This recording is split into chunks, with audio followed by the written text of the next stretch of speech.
Well. If it isn't my favorite YouTube land, going live on my own channel, which is rare these days, which I really got to change. But look, I'm dressed up. I'm not in my usual attire.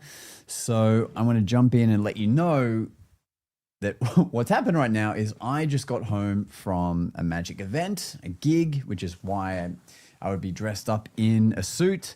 And I've come home with a bit of extra energy and an empty house. And I thought, you know what? What I haven't done for a while is actually connected on my channel live with my friends and my fellow Magi and magic lovers. And so that's what I'm here to do. So feel free to ask me any questions if you're here live. But for those watching this in the pre-record, you're going to see some magic, probably some Q&A, probably some jamming, a few little ideas I've been kind of playing around with. And of course, a bit of Magic Guy's mug as well. So if you're here in the chat, let me know. Let me know where you're at, where you're from, and we'll kick things off. But let me kick things off, I guess, card-wise with a little warm-up. This is a warm-up that typically you will see me doing with cards on a live. Actually, not even on a live. Like, I'll often do this, I reckon, at least a couple of times a week. Especially if I'm trying to just work on my dexterity with cards, just in general. I don't do this as a trick. But the idea is that once you have the cards interlaced, shuffled around, you should at any point be able to reach into an untreated deck, no crimps, and reach into the deck, pluck out a good card like this. Okay. We have our first friend in the chat. What is up, Brooks? Good to have you here, Brooks, doing some magic. Are you a fellow magician as well? It looks like, oh, of course you are. I can see by the profile photo. Look at that. Boom. The word magic is in your profile photo. So if that doesn't give it away, nothing will. So we're going to cut again into the deck, hopefully getting the second ace. Boom. This, again, not really so much of a trick, but more of a, as a magician, it's a fun exercise to do. Obviously, it is a trick as well. It's a great trick, but in the use that I normally use it for, it's to be able to reach in and just know that I can estimate to cutting to however many cards down that's been shuffled. So in this case, it's 20 cards down. So the last ace is below the 10 of hearts, which is 20 cards down, and I should be able to I should be able to count to it. 1, 2, 3, 4, 5, 6, 7, 8, 9, 10, 11, 12, 13, 14, 15, 16, 17, 18, 19, which is that 10 of hearts. And the last one, which is that, oh, is it going to focus? Which is, there we go, that ace of diamonds. Oh my God, I can't believe it. Dragotier, what is up, my friends? Or should I say... Dragotier. Okay, that was my own fun. I'm at work, but I did want to stop in and say hi. Hello. Thank you for being here, my friends. How is my audio sounding, by the way? I don't have, like on the podcast, I don't have Nick or Doug to tell me if my microphone is too hot, as they would say, or too quiet. Brooks, your card tracking is awesome. Thank you so much. That's why we practice, right? So fellow magicians can acknowledge how good we are at tracking cards. It sounds great. Thank you. Thank you for letting me know. Boom. Look, what I might do as well, I'm going to introduce you to my little friend here, which you should know if you are a magician, but if you don't, and even if you do, it's still fun to watch. I feel like not enough magicians give this love. And the creator of this, John Armstrong, came on our podcast as a guest, and that episode is worth sussing out. But this is a great piece of piece of magic. But indulge me for 2 seconds.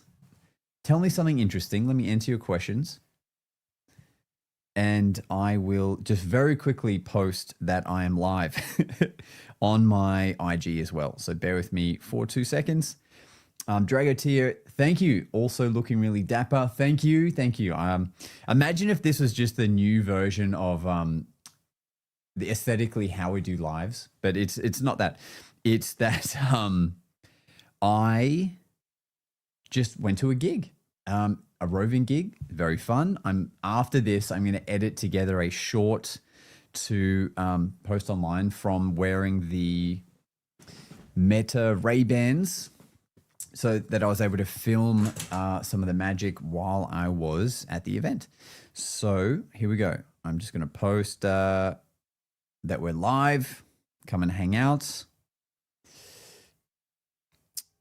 And why does this feel like it's taking so long to do? It's obviously because as soon as you're trying to do this, I'm live on YouTube now. Boom. Okay, that really so bloody hard for me to do? Apparently so. Okay, it's done. Anyway, so sorry, my friends. Let's get back to some bloody magic, hey? Brooks, good question. Do you have a side job or is magic your only job? Fortunately, magic is my only job, but it really does consume my whole life. Whether it's doing gigs or running the podcast every week or creating daily content online or emailing clients and pitching events for people to book me at, it really does take a long time. But yeah, full-time wizardry, great. It's great fun. It's great fun, and it beats working in an office 9 to 5 doing something you're not passionate about to help make someone else rich, you know? Okay, so let's do this. Well, first I'll explain the plot of this, which magicians know of. And if you don't, you're learning about this for the first time, and that's awesome as well. But the idea is the plunger is a phenomenal trained sentient, as the creator of this would say. And the plunger can reach down and take a playing card off a table. Now, I actually just saw there's a product out there at the moment that is made for picking up cards when you're playing board games or like D&D or something. And it's like more of a tech looking gadget, but it essentially does exactly the same thing. You can just pick up cards when this was the original that we all know of. But here we go. Okay, so it can pick up cards. It can also pick up multiple cards, like at a time, which is amazing. Then you can really stack it up, and it keeps going and going forever. It can literally pick up an entire deck of cards, but it is more than just a heavy lifter, right? It can be exact with what it's doing. So someone in the chat, give me a small number. Let's go a number like up to 10, let's say. Okay, so someone name a number up to 10. While you're doing that, I'm going to address some of our other friends here. Greetings. Yes, greetings, my friend. Love the tiny plunger. Awesome.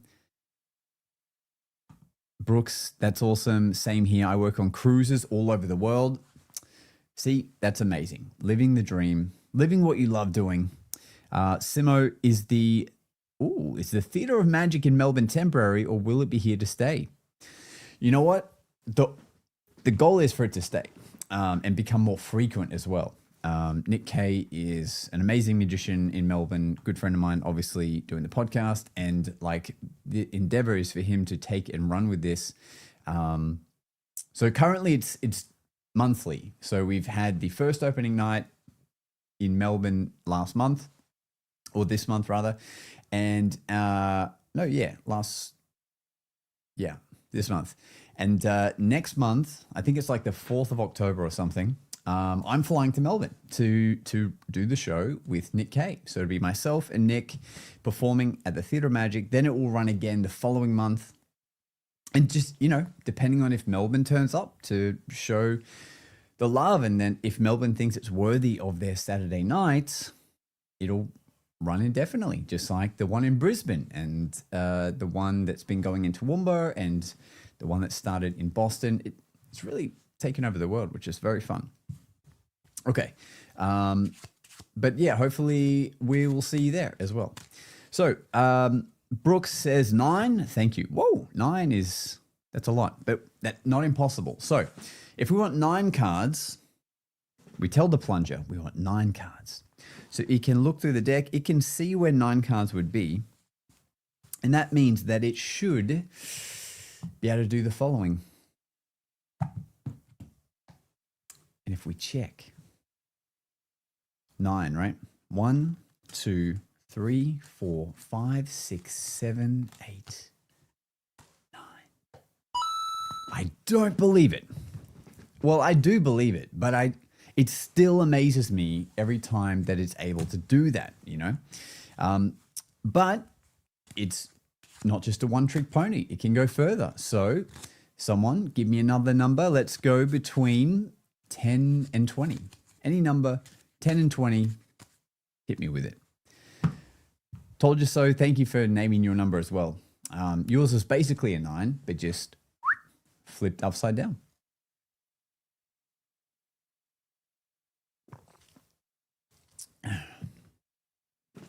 Oh, Simo, right.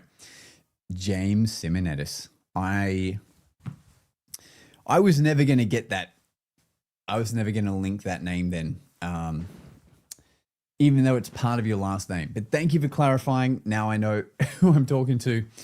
Normally it's people that are in Melbourne that bring up the Melbourne Theatre of Magic, not people in Tasmania that bring up the Melbourne Theatre of Magic. That's why I wasn't sure. But no, thank you for clarifying. That's fantastic. Okay, so we have a number, and Told You So says 13. By the way, James, you need to come to the original Theatre of Magic first in Brizzy. So let's make that happen. Okay, 13. All right, so 13 is going to be dicey, my friends, but not impossible. Again, I almost dropped some cards. There we go. Now I was able to switch them out for me. Gimmicks cards. Okay. No idea if this is actually going to work now that I managed to drop some cards, but that'll teach me. All right. Jeez. All right. Well, anyway, it shouldn't be up to me. It really should be up to the plunger. I might have to do some second dealing here, but that was so silly. Here we go. Honestly, if this is 13 cards, I'll be impressed. It already looks like it's a little thin, but let's see. 1, 2, 3, 4, 5, 6, 7, 8, 9, 10, 11, 12. 1 for good luck, 13. Okay, that was a bad example, but maybe it adds a bit of realism to it, right? That it's not just happening straight away. Sarim, do you pinky count for this? No, you don't, sir. There is no pinky counts involved. In fact, just to prove that, since you just joined us, if you name me a number between 10 and 20, and this time I won't fumble the cards and drop them on the ground, but rather we'll actually use whatever card you say. If you're still here in the chat. If you're not here in the chat, this is going to be an awkwardly long wait for nothing. But let's go. All right. What we got? 17. Okay, so watch carefully.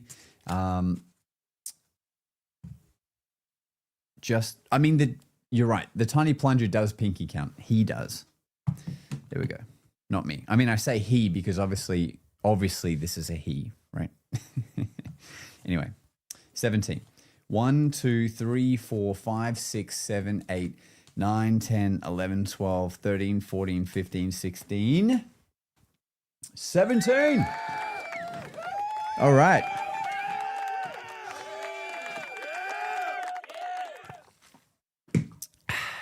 That took a minute. All right. Now, I should take this moment to mention, because a couple of magicians in here are asking magician-y questions, right? So, Sarim, yes, for DLs, I depending on the situation, I will use the method that you mentioned when required.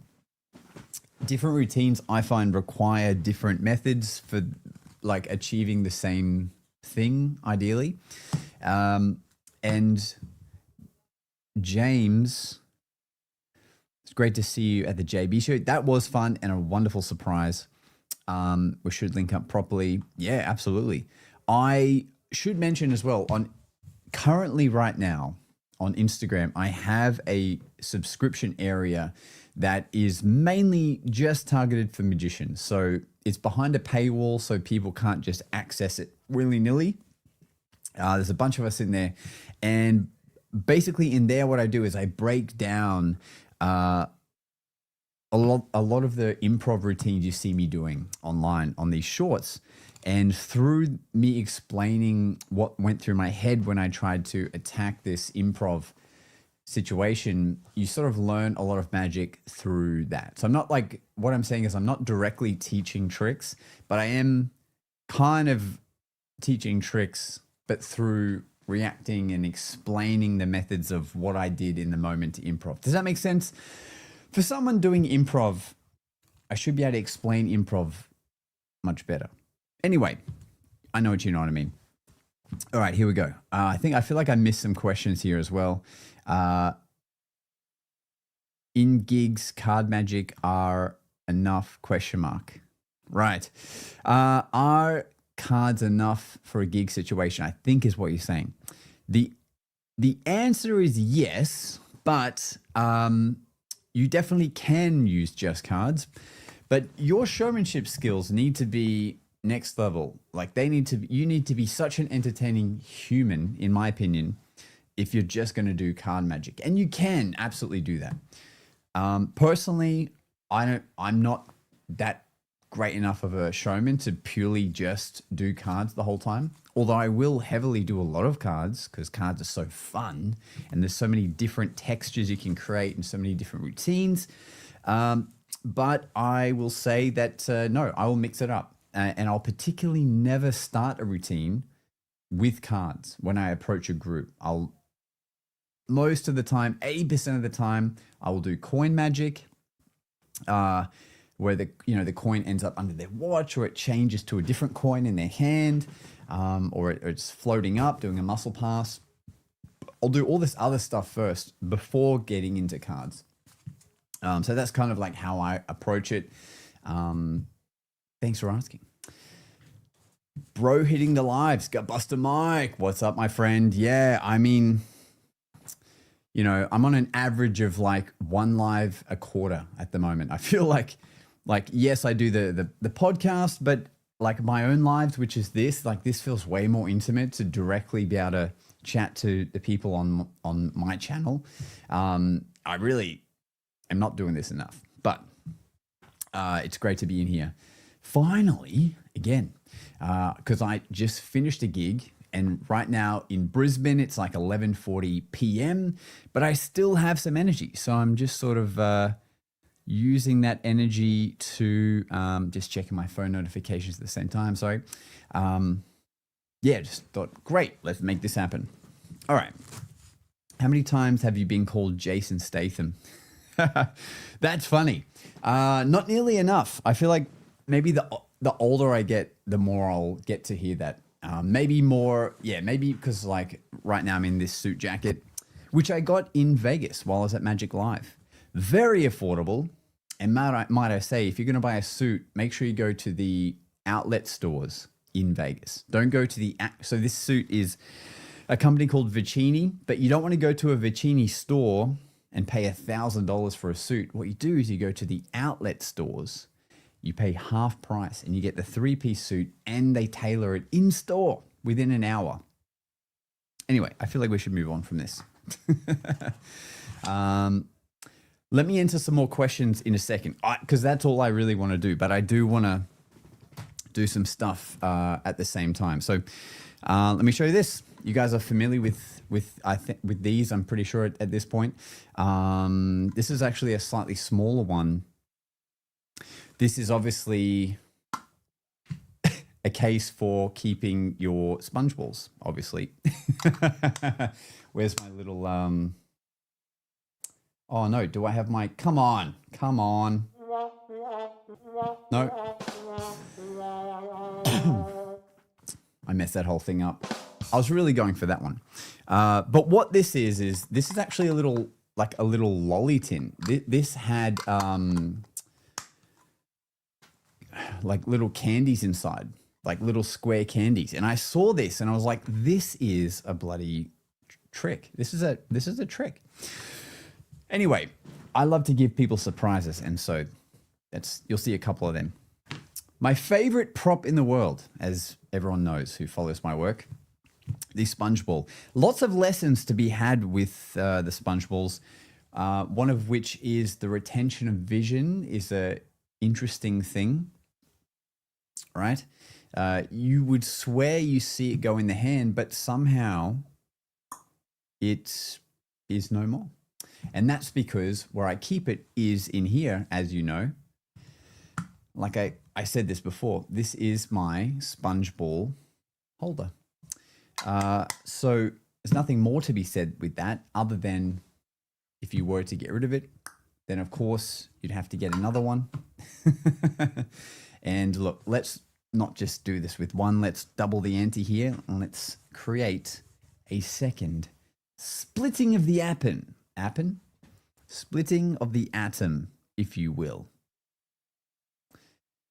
Jason Statham wouldn't have messed that up, but I did, and I'll take it. Let me catch my words again while I answer some fun questions here. What's up, Josh? What is up, Kaden? Good to see you here, my friend. Captain said, what? Well, he didn't say it like that. He said it like this. What? That's how I imagine you saying that, which is my preferred way of hearing the word what. James, I didn't think I'd ever see you do sponge balls live and exclusive. Well, I'll only do sponge balls when it includes a Rubik's Cube. So now that we have that clear, okay, just don't tell Nick that I'm doing this, all right? That would be messing with the bro code of the sponges. The sponge bro code. Next minute, it's going to be in our Magic Guys Discord, but that's what it is. Someone asked me about cups and balls. Brooke, do you know any cups and balls routine? Look, I'll be straight with you. I feel like it's right here in front of me. Give me one sec. It's it's a little too far away for it to make sense for me to get up and get it for you, just to say yes. I do enjoy cups and balls, particularly chop cup routines. It's not something I do in my shows. But like cups and balls are so bloody awesome. But I wouldn't say I'm a pro at it. I'm not a pro at it. Jesus, it is getting late for me. Okay. Anyway, let's move on here. We've all seen this stuff, right? Okay. What I do like is chance. These little cubes that have pips on them are also known as dice. And these die I bought from Vegas. I was staying at the Venetian casino, and in the gift store, they actually sell the dice that they discard, because every 8 hours of use, they will get rid of their dice because of the wear and tear that gets on them can sort of bias the outcomes. But these just look so nice. So first of all, they make for, if I can get it to show you, they make for a great souvenir. But secondly, it really doesn't want to focus. What a beehole. Okay, you get the idea. It's a dice. But now it just makes it more, the idea for me is this makes it so much more fun that it is a dice directly from Vegas, where everyone's luck is tested the most, you know? Okay. Jeremy Tan's what? Oh, yes. Hello, Josh. Bonjour from France. Huge fan. Spirit, thank you, my friend. Let me drop you a Super Mario coin. Thank you for being here. Much appreciated, my friend. If anyone joining us, welcome to a weird world of Josh attempts to do magic at midnight and fumbles through his words. Okay. Anyway, talking about these dice, right? And so you might know these things. I have a few different decks of cards here. I haven't really like busted out in a while.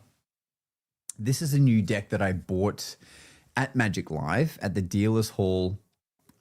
They were come on, this really should be focusing. There we go.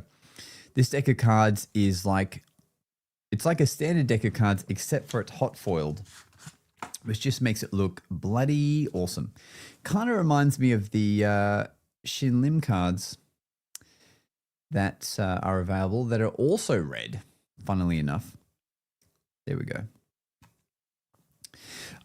However, I bought these in Vegas and the dice are also from Vegas, is what I'm trying to get at. So I'll take the jokers out. And the idea is I need someone who doesn't particularly do the same card work that I'm doing, if you know what I mean, and I think you do. Basically what I'm saying is I need someone to name a card and then we will go from there. So name any playing card, and I'm going to try and incorporate the dice a little bit. Okay, so we'll see who has one and we'll go from there. Okay.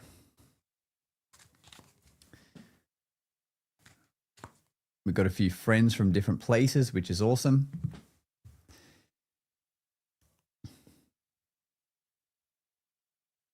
We've got Stephen from Wales. What's up, Stephen? Did you watch, ZH is asking, did you watch the footy? Being a magician, I am such a nerd with magic that I don't actually follow that many sports. So no, I was just at a gig tonight, so I didn't get to watch any sports. But I hope the football team won. Yeah, that's what I have to say about sports. Mustafa, how can I improve my performance in words while I am performing a show? Great question. Let me hit that in a hot second. Okay, Tom Beast. Tom Beast says, Caden says 4 of clubs. Oh no, 4 of spades. ZH says 4 of clubs. You sneaky guys. Okay. Here's the challenge, right? We could do the 4 of clubs and that's great. But let's make it a bit more challenging, right? So let's go with the 3 of hearts. Okay, so 3 of hearts. I'm going to first roll the dice. I won't count that. I mean, I won't count that dice roll because that could be the roll, but that was just to explain the premise. Okay, here we go. Okay, 6. You can all see that. I think we can agree that is a 6. I don't know where I'm going with this, but the idea would be that if I cut into the deck, you won't believe this. But this is not the 2 of hearts. However, if I use the number on the dice being 6, watch. 1, 2, 3, 4, 5, and 6. Oh my God. That went so well that my phone activated thinking I was trying to tell it something. So for card watchers looking at this, knowing what's kind of going on here, this is something fun that I've really just been doing for my own practice, I guess. But to be honest, I do it in my performing as well. But adding a form of randomness into also finding any named card is like kind of like crossing a few worlds over together. Whoa, that air is a bit dry out here. The old Brisbane air. But let's try it again. So look, we could just use I would just use another card. So Jack of Hearts, for example. Okay. And we're going to roll the dice.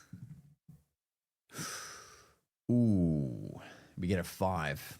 All right, so a 5, if I reach in the deck, you are not ready for that. Me neither, because I didn't get it right. But if I cut here and we have a look, it is not a Jack of Hearts. However, if we use the dice and we go 5 more cards, 1, 2, 3, 4, 5. Baby! Oh, yeah. Or as Jason Ma would properly say, Jack of Hearts, baby! Oh, yeah. So I hope you enjoyed that. Let me address my friend's question here. How can I improve performing? Hang on. Sorry. Whew. How can I improve my performing with my words during a show? First, you clear the throat, right? But the only way to really have a good flow of conversation or dialogue in a show, like the actual answer is 2 things. One is to have written down the dialogue that you want to say, even if the dialogue is scripted, but you want it to seem like a conversation that you're coming up with it in the moment. You would still script it so that you can rehearse it so much that when you're in the heat of the moment in a show, you don't have to think about it. You can say the lines and articulate the words, but you can never do that if your brain is stressed about a trick you're doing. It's really, really hard to come up in the moment with new stuff to say that makes sense and sounds like suave, you know? So either you script the stuff you're going to say and you practice it so much, or, and what you should also do is practice the trick you're doing, whether it's a card trick or what have you, practice the actual effect so much that you do not have to put a single ounce of CPU brain storage into thinking how you do that trick, so that you can just focus on the conversation you're having with the spectator or the audience. So that's really the 2 ways when you're on stage. But if you want my advice on how to really flow a conversation with when you're performing, it's do stuff like this, man. Like go on Instagram Live and try and do tricks to people watching you live, because it will force you to try and be entertaining at the same time as doing magic. So even when nothing's happening, you still have to think of what you're going to do next, right? Am I going to do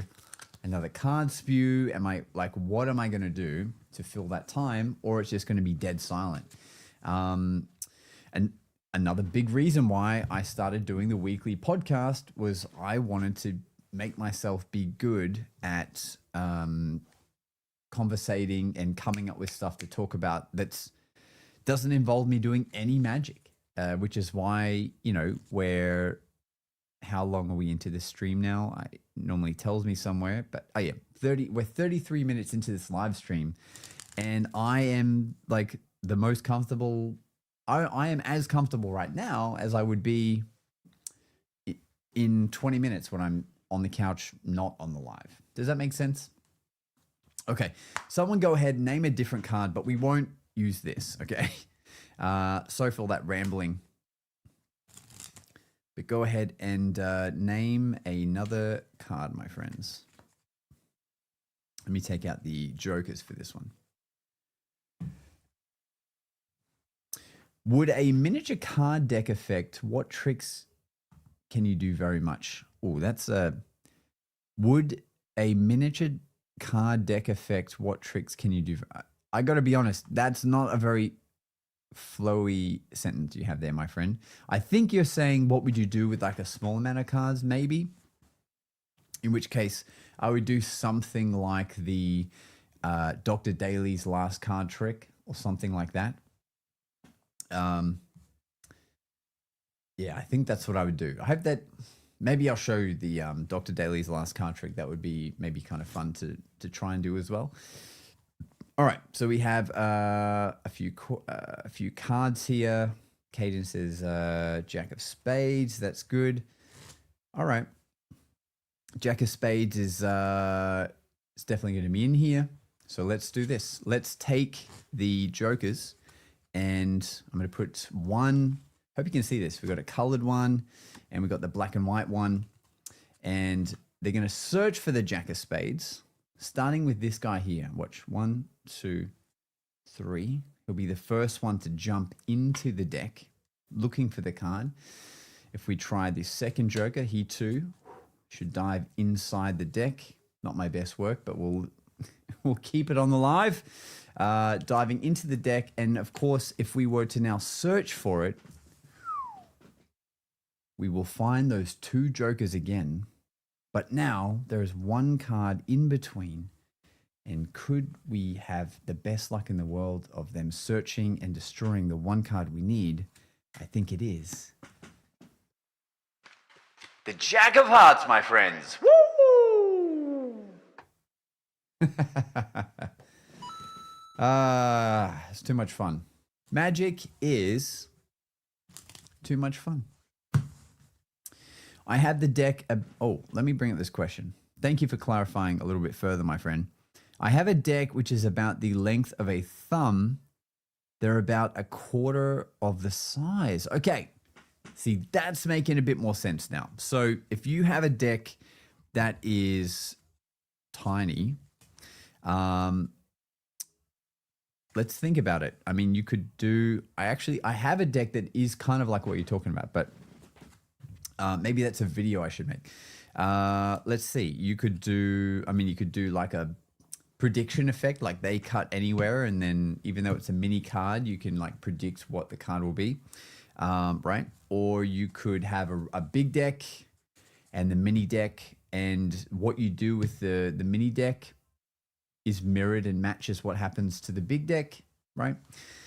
You could put the mini deck in your pocket, say name any card, you reach in, you pull out the mini correct card. I guess that kind of thing could work.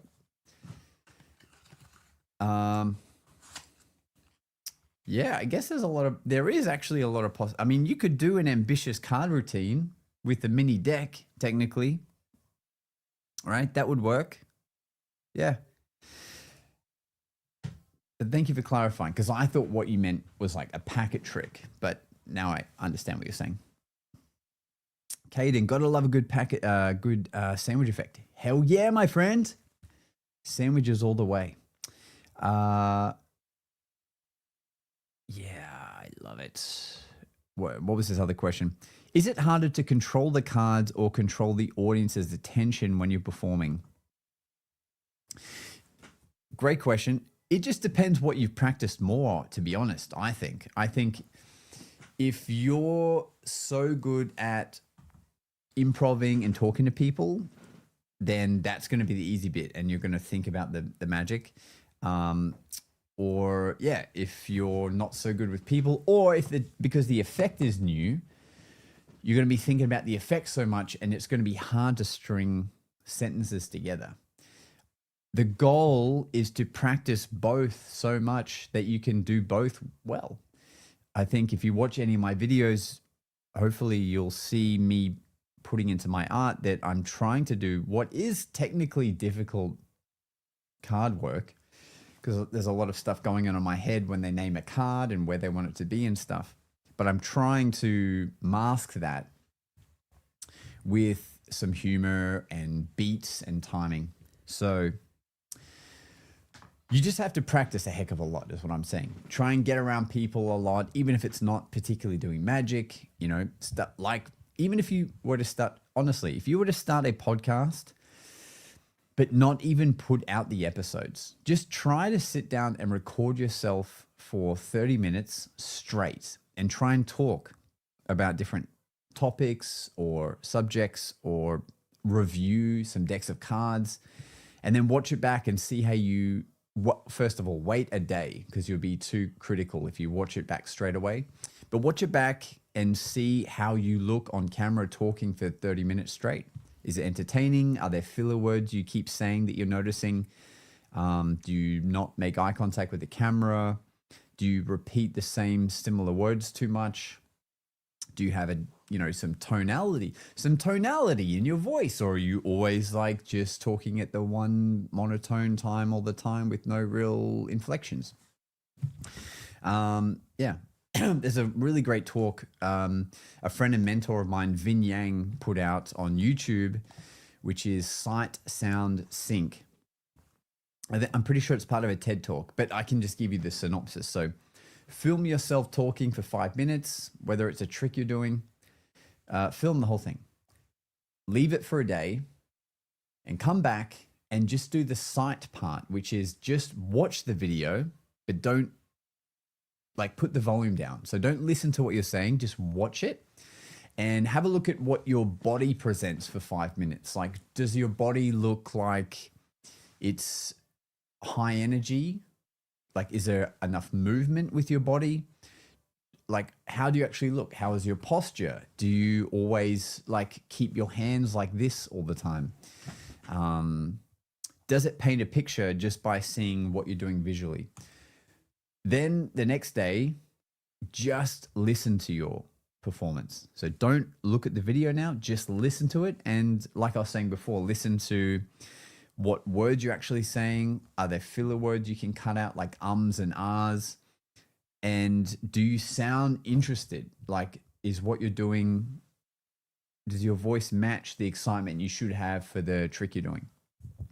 And then lastly, the next day is the sync, which is you watch the two of them together and you watch, does your body match what your voice is doing? So the example he gives is like, you can't be super excited, but your body looks unimpressed. Like, you can't be like, oh my God, this is the best trick in the world. I can't wait to show you this. This is going to be amazing, right?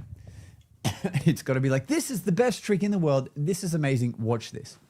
All right, I've definitely lost half the viewers here with all this theory. And you know what? Just watch some of my shorts instead, okay? Okay. Let's do this. This is a fun one. Obviously, you know what these are, right? These are rubber bands, baby. Okay. Another surprise. Another Josh Norbido surprise. Rubber bands, some of my favorites. And yes, my friend, you could do a mini, I guess you could do a mini deck tiny plunger, but you would probably need to get an even smaller tiny plunger, which is going to be its own battle, I guess. Finding that would be kind of difficult. All right, back to some magic. This is some of my favorite stuff. Rubber bands, I feel like, are overlooked in the magic world in terms of performing to audiences. But honestly, I get so much mileage out of this, especially because it's not a freaking card trick. Okay, so we all know the standards, but I'm going to do it because it's important to condition the audience to starting to see like the idea of two objects not being able to pass through each other, right? So you can build up. That's why we have extras. So you can build up the impossibility. So boom, obviously we all know this one, right? But it's a classic, is a good one to learn. They go through each other.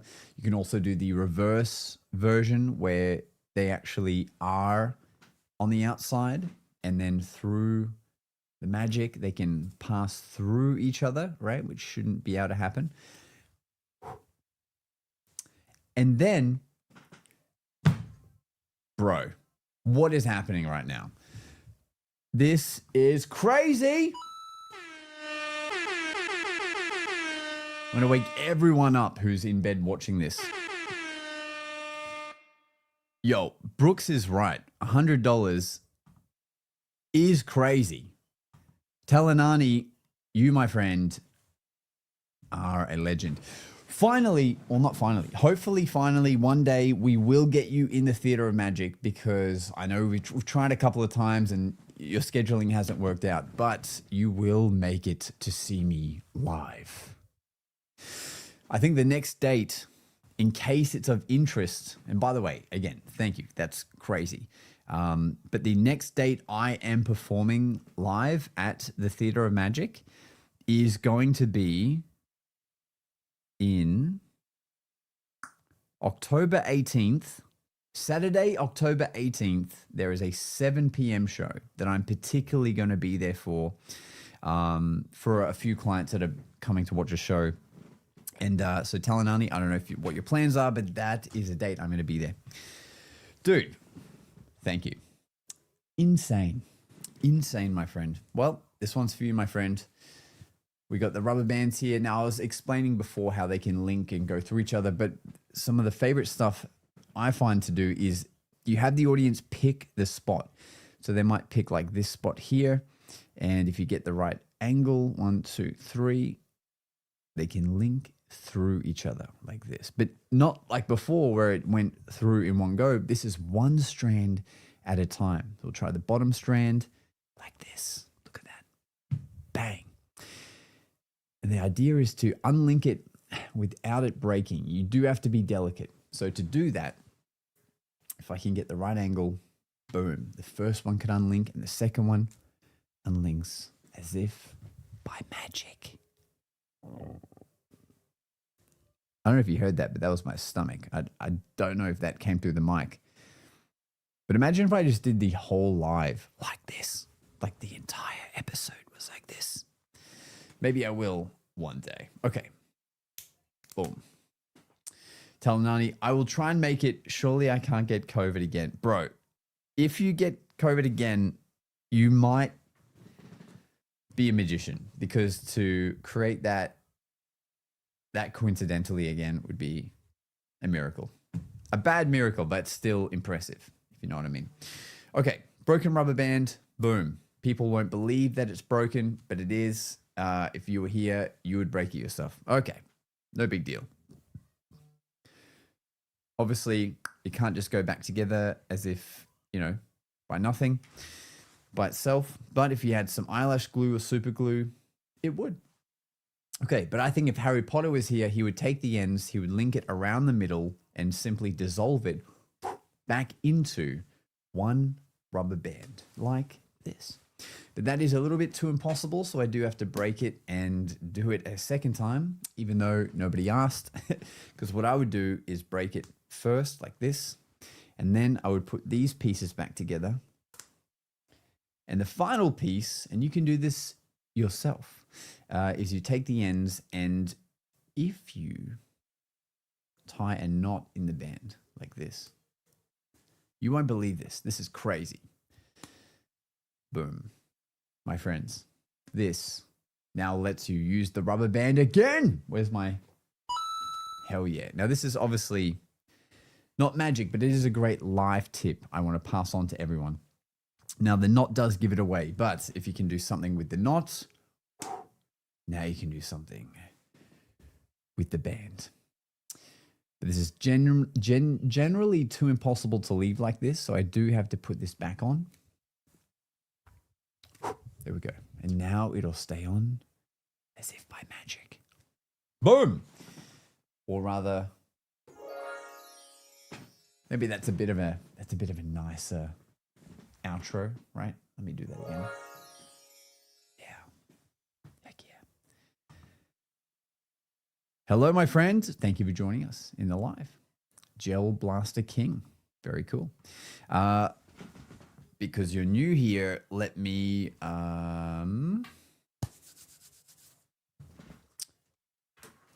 show you some magic. Let's do this, let's do this, and let's do this. And wouldn't it be crazy if Gel Blaster King, he's saying, can you show us a card trick? All right, I will show you a card trick if you can guess the number that this dice is going to land on. Okay, I'll give you... Well, let's just see. You might nail it straight away. And by the way, before you name one, this is not some kind of a funny dice where they can land on different numbers. Okay, so Gel Blaster King, you're going to name a number, okay? Once it shows up in the screen, then I will roll the dice. So think about it. It's between 1 and 6, all right? Let's see what he comes up with. I've got a good feeling, but let's see what number we end up trying. Any number, my friend. The heat is on. I've even got the cards here ready to show you a trick. Geoblaster King says 2. All right, the tension is building. I hope you're ready to see it too, because I am. There's a 1 in 6 chance that this is the reality that will roll you a 2. Here we go.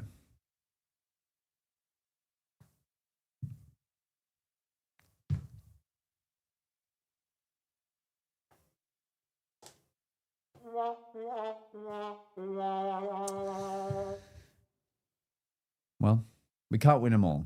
You know what I mean? But your look, your backup prize is I will show you a card trick. Okay, I'll show you a card trick. Okay, let's do this. Yeah, Andy makes a good point. Maybe he means the 2 of hearts. That's kind of funny too. And of course, maybe there is one in here. Maybe there may not be a 2 of hearts in this deck, because this deck was just used to give cards away at an event. That can't be true. There has to be a 2 of hearts in here.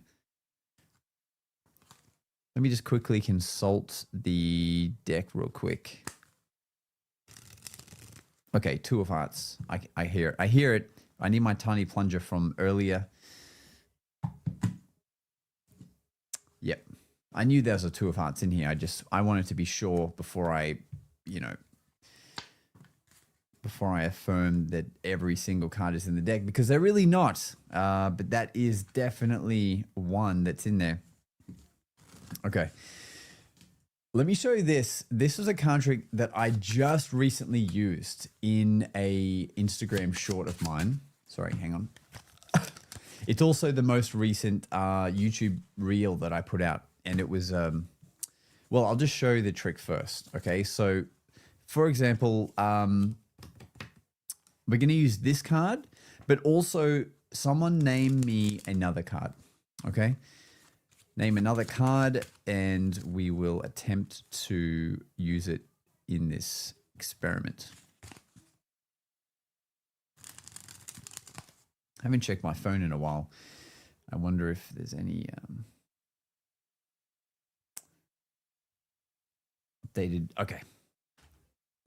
Nothing's gone crazy while I've been waiting here. That's good. 3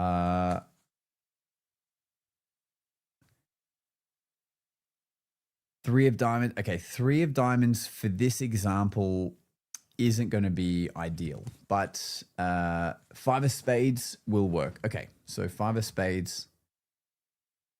Boom. Okay, 5 of spades. That's what we want. So 2 of hearts is going to be lost into the deck. And the idea of this card trick is, like, you would typically try to find a card and you would find the wrong card. But in this case, we have 2 of hearts and 5 of spades. So doing this with 2 people's cards is great as well. Okay, so this 2 of clubs might look distracting. Okay. Here we go. Watch carefully. 1 card. It's always good to drop a couple of cards as well on the ground. That really drops people's expectations, much like the cards. But I'm just slowly getting rid of the cards that aren't yours. Anyway, so if you watch, we should be able to get 1 card to rise up from the deck. Look at that. That is the 2 of hearts. But we want the 5 of spades. And if we wait, or we look right now, that is the 5 of spades already. Boom.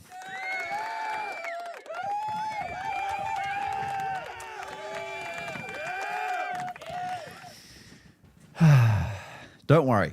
I feel the shame of dropping cards on the floor. I feel it. And that was silly. And I apologize. I feel like the only real thing to do here is to drop these ones as well. And luckily, I work with a couple of decks, so we can just pull out another deck We're totally fine. Okay. Okay. Let me show you some ninja stuff, right? We did some other ninja stuff with the dice earlier, but let me show you this. So someone named me another card, okay? When you name me another card, I'm going to try and ninja it by throwing a playing card into the deck, is the idea. Okay, so let me do this.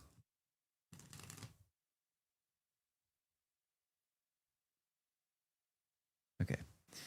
Caden says, not going to lie, I was tracking what you were doing until the card changed. Okay, great. So I'm glad that looked magical from your point of view. I wasn't sure if it actually was working, but it seems like it is. All right. Oh, we got a couple of choices here. I feel like for this, let's go with the Jack of Diamonds. Now, you'll notice, even though I am choosing the one out of a few options, I named them once the deck was already here, right? It's not a big deal, but I guess it's sort of important. Okay. I nailed this at Magic Live a couple of times, and this is definitely not the kind of thing you do on a live broadcast, but what else are we going to do, you know? All right. Jack of Diamonds. Jack of Diamonds.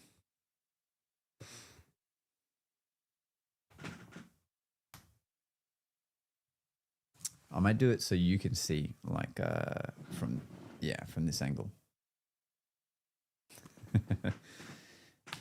Oh, come on. Here we go.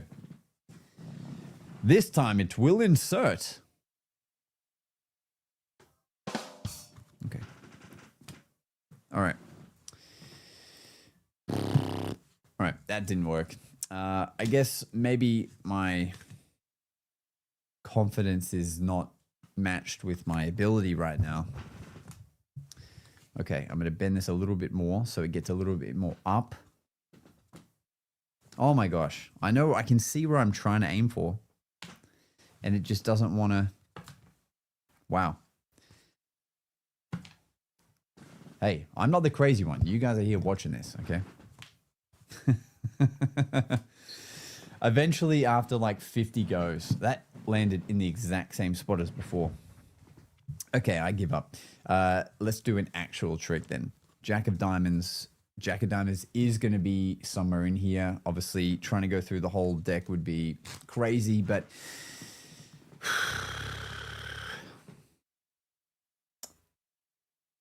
what if we were just to go through the deck and just know like where the Jack of Spades, Jack of Diamonds is? That would be a good trick. If you could just know like where in the deck it was. Oh, there it is. Jack of Diamonds. That was not my intended reveal, but we will go with it anyway. Perhaps someone will name another card since that was that was not where I thought the Jack of Diamonds was going to be. So that kind of came off a little bit anticlimactic, but still, we found it. Man, I really should have been able to. I feel like I should have been able to nail that. Don't tell me now it's going to hit. Okay.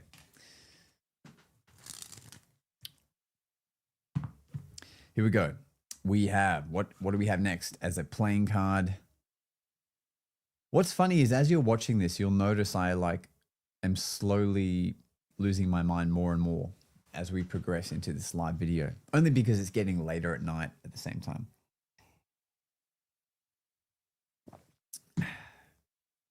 Okay, Tom Beast says 2 of clubs. So let me try and paint this picture where I'm kind of doing the same thing as before, but with the that rising card I did before, right? So if I lost the Joker into the deck, we do the same thing as before, except now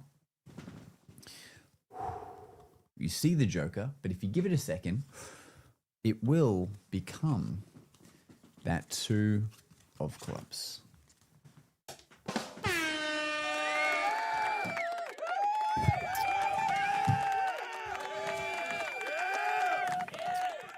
That took me a hot second. All right. There we go. We go back to when we just had our 2 jokers.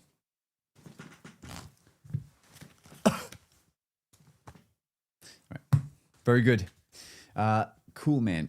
Gel Blaster King. Thank you, my friend, for the cool man. All right. I feel like we should end this the way that we end most of the lives. And that is by getting all our friends that are here onto a card. So if you're here, put your name in the comment of the name you want me to write down on the card. Gel Blaster King, I'm a magician too. Fantastic. Fantastic. All right. So I'm going to write down Tom Beast. Obviously, I'm going to write down our fellow contributor to the stream that donated the $100, which is still crazy. Talanani. You get a star, my bro. Okay, we got Arno. What's up, Arno? Arno's very familiar with this, but we're going to give you a smiley face. Yeah, all right. Now we're cooking. We've got Alan Din, Magic P. I'm not going to ask. But Magic with a CK. I like it. ZH. Yeah, boy. Caden. Okay. Oh, wait. I think I missed a few comments here too. Oh, Tom, I keep wanting to watch for the card cough, but it's too sudden. I mean, you'll watch this live back and you'll be like, oh yeah, I can see it coming when you know it's going to be coming. But yeah, I think that's the whole strong point of a card spew is that it's just a good recapture of attention with an audience. If they're not watching for a while, you can just do that really quick. And Adam, you're very kind, Adam. It's outrageous you're not more famous. You know what? This is like the perfect amount of exposure of my magic being exposed to the world, I think. I'm going to write your name down too, Adam, while we're here. Because I love all the shows I get to do and the people I get to hang out with and the podcast, and it's all very fun. And if more people do get to know about my magic, that's wonderful. But I'm enjoying being here now, present with you guys. Okay, here we go. Oh, Stephen. Yeah, we can fit Stephen on there as well. Thank you, my friends. Okay, I'm gonna have to give you. Here we go, Stephen. I have to give you sort of a corner. There we go. Clayton, hello, fellow buddy. Hello to you, my friend. Okay, so this is what we were working with here. Check it out, scope it. This is proof of my fellow friends that joined us in the live today. Okay. So, every magician, if you don't have one, should get one. This is a deck of cards that has not yet been printed, and that seems like a lie, but that's all more the fun to give your audience the deck to shuffle. And I'll typically say, go ahead and shuffle them until you feel like what you're doing is redundant. And obviously, I have a rim shot sound effect ready to go when I say that joke to them. Or I just cough up cards and try to keep our friend on his toes. Okay, so you have the card signed, and now you can do pretty much all your favorite card magic that you would do with a signed card, but you can do a little bit easier with a double face card, because you can now place this into the deck, and it does not matter which card I show you. I couldn't even show you a duplicate because it technically is a duplicate, but doesn't have the names on it on either side. So when we give the final magic gesture, it's only now magic when I can show you that the card actually ends up. That wasn't a real button. Actually shows up on top. Now we can do it again. Again, I'll do it from the side. It really looks convincing that it goes into the center, but actually it ends up eventually on the top. Now you can see it yourself. It is about halfway in the deck. It's still not on top, but if you watch the top of the deck, it will eventually end up exactly where we want it to go. And again, you can honestly do this over and over and over and over and to the bottom of the deck, and you can have so much fun by having every audience member sign the card. You know what's been fun is doing this. I don't know why I find this so entertaining, but for me, this is very fun. Okay, boom. So, where can we take this? All right, this is where we can take this. So we put this in the deck, right? You can see it's about halfway down, give or take or whatever. Now, people think maybe you're doing some kind of pass really quick that you're not seeing. And technically you could. On a live stream, there's like a tiny lag, so you could do that. But it's not as fun. What I tend to think is that wouldn't it be magical? Wouldn't it be great if it's not the card moving throughout the deck, but rather it's the ink that can move through the cards? That would be magic. Because if you were able to do that, you would just take any card, you would throw it around a little bit, you'd rough it up a bit, make it a man. No, you would take any card and you would have the ink jump from the deck to that card whenever you wanted. I don't believe it. Of course, you could also do the opposite, whereas you could take the card and have the ink jump off, place it onto someone's hand. And now, I mean, the names are all here. I can see Talanani, I can see Adam, I can see Magic P. You can't see it because there's no canvas behind it. But if I take the card and go back over that spot, we can scoop it up. Oh, it comes back. Now, for this last one, I'm going to write my name on a card as well to signify our time together. And I'm going to write with my left hand, which I'm in good company with, Jerry Seinfeld, Justin Bieber, left-handers. I don't know if there's any other left-handers in the chat here as well, perhaps. But the idea being that now I can leave a little message. And even better, if you're at an event doing this, this can be now a customized business card, right? You can show that this is like all the other cards, except for your name. But now if we just use our combined cards for this, I tend to try and do it face up. Look, 1, 2, 3. You're not going to believe this. Well, you will if you're a magician. You'll have preempted this. But now we share the same card forever. You and I forever. And a Super Mario coin sound effect, because that's how we roll. Baby! Oh, we have some other left-handers. You know what? Creative people, there tends to be a higher ratio of left-handed creatives. Go the lefties. Adam Diaz, insane. Thank you. You know what would be awesome is to every live to be able to create one of these cards, and then this gets sent to somebody, right?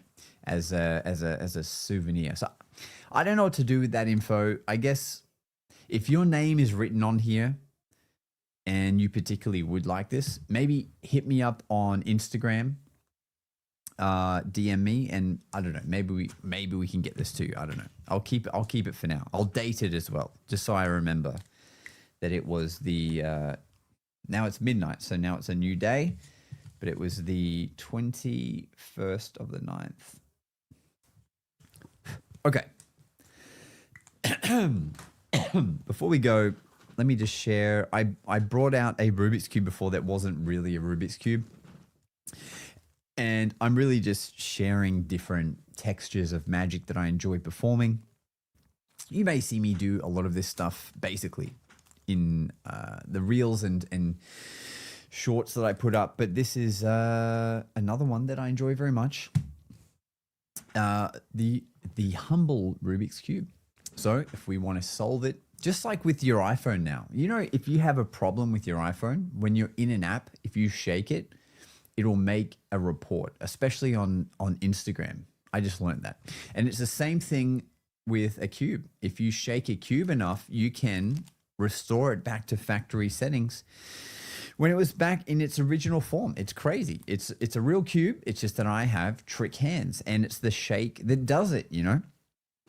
But if you want to do that in slow motion, you don't have to just shake it so rapidly, you know. You can do this in a way that is slow and easy to process. So if you were doing that, this is what I mean. You can kind of see the state that it's in right now, but if you watch,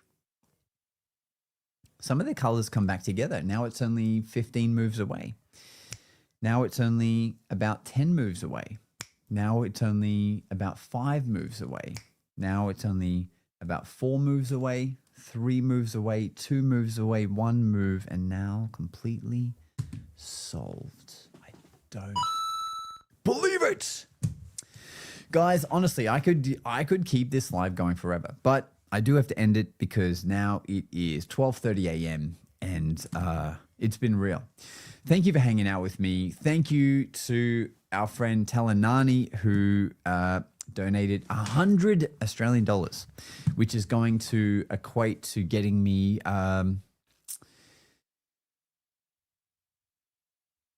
40 decks of cards. I think that would add up to be 13. Is that right? 30, 90. It's at least 20 decks, I want to say. Something like that. 26 decks of cards. Anyway, it's been real. Follow me for more in all your local social pipes. Until next time, my friends, stay magical. Let's play out a little song here for you to commemorate our time together.